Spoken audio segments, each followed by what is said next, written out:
সেনাবাহিনী wait and C আগাইতেও দিচ্ছে না, বাট আবার আমাদেরকে রিসিভও করছে না, একটা মাঝামাঝি অবস্থা। তখন আমরা বুঝতে পারলাম সামথিং হ্যাপেন্ড।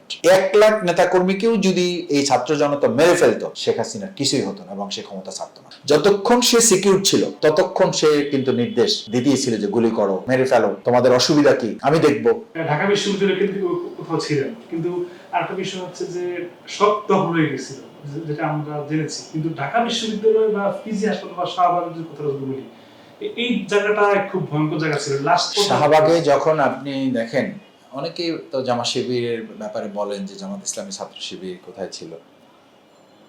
পিজিতে যখন আগুন দেয় কেউ কেউ, এবং আমরা জেনেছি যে এটা ভিতরে আওয়ামী লীগের লোকেরা মানে আন্দোলনটাকে ভিন্ন খাতে নেওয়ার জন্য, মানুষের দৃষ্টি করার জন্য হসপিটালের ভিতরে একদম গাড়িতে এবং কিছু রুমে তারা আগুন দিয়ে ফেলে, দিয়ে সাথে সাথে নেমে মিডিয়া ডেকে তারা মানে ইন্টারভিউ দিয়ে দিল যে এটা জামাত শিবির করেছে। আমিরে জামার সাথে সাথে আমাদেরকে ফোন দিল, এটা একটা শফিকুর রহমান ভাই আমাকে ফোন দিলে যে মাসুদ এটা খোঁজ নাও। তো আমি বললাম আমির জামান আমি খোঁজ নিয়ে রাখছি আপনাকে জানানোর জন্য, জাস্ট আমি ফোনটা আপনাকে করবো, এই সময় আপনি করছেন। বলছে কি হয়েছে? আমি বললাম এটা একদম আমাদের ডাক্তারদের তথ্য হচ্ছে, পিজিতে যারা আমাদের ডাক্তাররা আছে ওরা বলছেন যে আওয়ামী লীগের একদম ওখানে চিহ্নিত লোক যারা, তারা এই গাড়ি এবং হসপিটালের রুমগুলোতে আগুন দিয়ে আমাদের নামে চালিয়ে দিয়ে আন্দোলনটাকে ডাইভার্ট করা এবং জনশক্তির সেন্টিমেন্টটা নেওয়ার জন্য সাধারণ জনগণের তারা এই অপকর্ম করেছে। অথচ ওখানে আমাদের হাজার হাজার লোক তখন এই মৎস্য ভবন থেকে মিছিল নিয়ে আমাদের পল্টন থানা, আমি শাহিন আহমেদ খান, দেলোয়ার ভাই, মান্নান ভাই, শামসুর রহমান ভাই সহ আমরা সবাইকে তখন মার্চ করতে বললাম মৎস্য ভবন, পিজি, এবং আমাদের মূল টার্গেট ছিল শাহবাগ, শাহবাগ থেকে গণভবন। তো আমরা যখন মৎস্য ভবন পার হব তখনও পুলিশ এবং সেনাবাহিনীর সাথে কিছু ধাক্কাধাক্কি হচ্ছে, বাট সেনাবাহিনী পুলিশকে ইয়ে করতে দিচ্ছে না। সেনাবাহিনী ওয়েট অ্যান্ড সি আগাইতেও দিচ্ছে না, বাট আবার আমাদেরকে রিসিভও করছে না, একটা মাঝামাঝি অবস্থা। তখন আমরা বুঝতে পারলাম সামথিং হ্যাপেন্ড, মানে কিছু একটা মেসেজ আছে তাদের কাছে, না হলে তো গুলি করে দেওয়ার কথা। তো গুলি তারা ফায়ার করছে কিছু, মানে ফাঁকা ফায়ার করছে। তো ফাঁকা ফায়ার করলে তারা টেস্ট করছে যে এদের স্টানটা কেমন, তো দেখছে যে কেউ নড়ে না।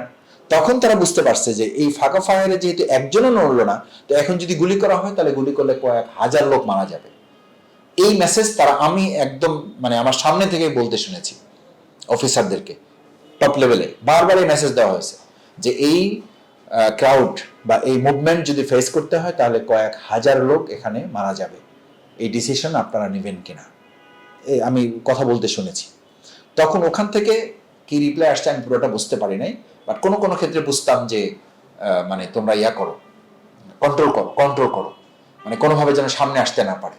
তো এটা লাস্ট পর্যন্ত তারা ট্রাই করেছে, 11:30, 11:30, 12:15 পর্যন্ত, 12টা পর্যন্ত ট্রাই করেছে। একটা পর্যায়ে যখন লোকদের গ্যাদারিং, উত্তরা থেকে লোক চলে আসতেছে, এদিকে যাত্রাবাড়ি থেকে ক্রাউড যখন এসে পৌঁছে গেছে, এদিকে মৎস্য ভবন পার হয়ে লোকেরা যখন ইঞ্জিনিয়ার্স ইনস্টিটিউশন প্রায় ক্রস করে ফেলতেছে, শাহবাগে পৌঁছে গেছে কিছু লোক, শাহবাগে কিছু লোক নেমে গেছে, শাহবাগের লোকেরা ওয়েট করতেছে যে এদিক থেকে যারা যাচ্ছে তারা তাদের সাথে কখন মিশবে। এই মেশাটা যখন নিশ্চিত হয়ে যাচ্ছে ততক্ষণে ওই যে টেলিভিশনে স্ক্রলিং আসার পরে মাঠ পর্যায়ে ডিসিশনটা চেঞ্জ হয়ে গেছে এবং তখন আমাদের লোকরা গণভবন কেন্দ্রিক। আচ্ছা, এখানে একটা আপনাদের ভুল মানুষ ধরে, আপনারা আন্দোলনকারীদের, যে গণভবন শুধু গেলেন কেন, মানে বঙ্গভবনটাকে কেন টার্গেট না, আমাদের টার্গেট তখন শেখ হাসিনা, আমাদের টার্গেট শেখ হাসিনা, গণভবনও টার্গেট না। না, চুপ তো আমাদের টার্গেট না, জনগণের টার্গেট ছিল গণভবন। শেখ হাসিনাকে আমাদের ধরতে হবে মানে নির্দেশনাটা তো আসলে প্রেসিডেন্ট তো কার্যকরী না, এক্সিকিউশন পলিসি, এক্সিকিউশন ডিরেকশন তো প্রেসিডেন্ট দেবে না, এক্সিকিউশন ডিসিশন তো আমাদের দেশে। আর শেখ হাসিনার মতো রাষ্ট্রে ও যদি চৌকিদারও থাকে তো ওর উপরে কেউ মানে কথা বলার সুযোগ তো ছিল না, এর আওয়ামী লীগই বলতো আর কি। আওয়ামী লীগের নেতা এখন সাক্ষী দিচ্ছে না কোর্টে যে আমার কোনো দোষ নাই, সব এই মহিলা আমাদেরকে বলতো। তো স্বাভাবিকভাবে আমাদের এবং জনগণের টার্গেট ছিল যে গণভবন মুখী যখন প্রেশারটা বাড়বে তখনই কেবল প্রশাসন আত্মসমর্পণ করবে। আপনি নিশ্চিত থাকেন এই প্রশাসনী শেখ হাসিনার সামনে যদি, আমি চাই না এটা হোক বা চাইতাম না তখন, যে রাষ্ট্রপতিকে হত্যা করা হয়েছে আর শেখ হাসিনা ঠিক আছে এটা জানার পরও শেখ হাসিনা ছাড় দিত না। আওয়ামী লীগের পরিবারের সবাইকে সুরক্ষিত রেখে আওয়ামী লীগের 1 লাখ নেতাকর্মীকেও যদি এই ছাত্র জনতা মেরে ফেলতো, শেখ হাসিনার কিছুই হতো না এবং সে ক্ষমতা ছাড়তো না। এই জন্য এটা টের পেয়েই এটা বুঝতে পেরে, এবং বাস্তবতা সেটা হয়েছে, আপনারা দেখেছেন না, সে তার কোনো নেতা কর্মী, তার সেক্রেটারিকে সে বাঁচায় নাই, মানে তো খবরও দেয় নাই, সে শুধু মেসেজ দিয়েছে তার পরিবারকে। ছাত্র জনতা এবং আমাদের কাছে মেসেজ ছিল যে শেখ হাসিনার পুরা, মানে এটা তাদের বক্তব্য ছিল, তারা বলতো যে এরকম 10,000, 15,000, 1.5 লাখ, 2 লাখ লোক মরে গেলে আমার কিছুই যায় আসে না। তখন আমরা চিন্তা করলাম যে এই মহিলাকে রেখে তো মানে তাহলে আমরা মুভমেন্ট সফল করতে পারবো না, তাহলে একে আমাদের দুর্বল করতে হবে, হামলাটা একাই করতে হবে।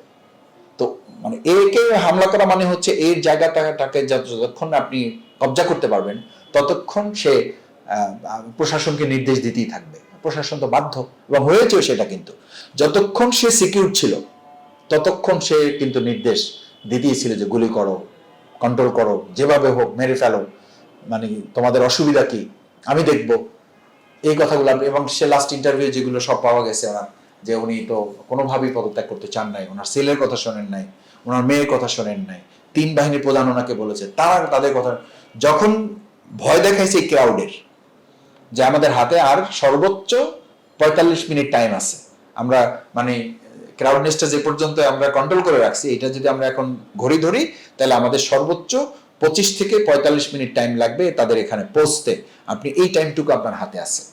তো এর মানে কি? এর মানে হলো সে এই ক্রাউড ওখানে না পৌঁছা পর্যন্ত সে পদত্যাগ করতো না এবং দেশ ছেড়ে পালাতো না। সুতরাং জনগণের টার্গেট ঠিক আছে, জামাত ইসলামী ছাত্র শিবিরের টার্গেট ঠিক আছে। আমরা জনগণকে নিয়ে, এবং আমরা বলেছিলাম রোড মানে মার্চ টু ঢাকা শুধু না, আমাদের টার্গেটটাই ছিল মার্চ টু গণভবন, কারণ তাকে আপনি দুর্বল করতে না পারলে, ক্যাপচার করতে না পারলে আপনি ফেসিবাদ মুক্ত করতে পারতেন না।